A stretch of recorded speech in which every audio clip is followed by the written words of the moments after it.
දසනකාන්තී චූර්ණය සහිත ලීවර් ආයුෂ් දන්තාලේපය දත්වල ඇති ප්‍රශ්න 10ක් වළකයි. The government has decided to reorganize the existing conventional institutional setup and newly establish the International Trade Office to interconnect all the relevant institutions and synergize their work to obtain maximum output from the external trade sector to the national economy. The government also expects the move to integrate into South Asia and then expand to the east, including China, Indonesia, Thailand, linking to the regional comprehensive economic partnership, which consists of 30% of the world's GDP, trade and population. As such, the government has decided to recognize the existing conventional institutional setup and establish the International Trade Office.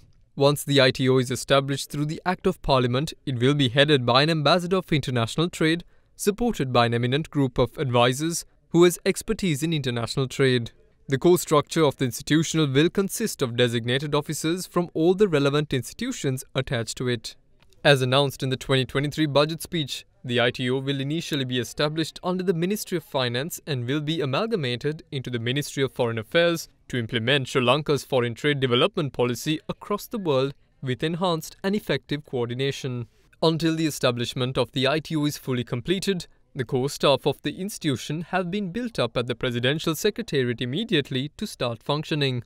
According to the PMD, the first task of the ITO will be to take immediate measures to get the Sri Lanka and Singapore FTA in operation. The joint committee set up in accordance with the FTA, comprising designated officials from both countries, will meet in January next year and finalize the terms and agreements required to get the FTA operational. In parallel, by next year January, the ITO will resume negotiations of the 3 FTAs with India, China and Thailand. The 12th round of negotiations with India, the 7th round of negotiations with China and the 3rd round of negotiations with Thailand will be held during the first 2 months of 2023.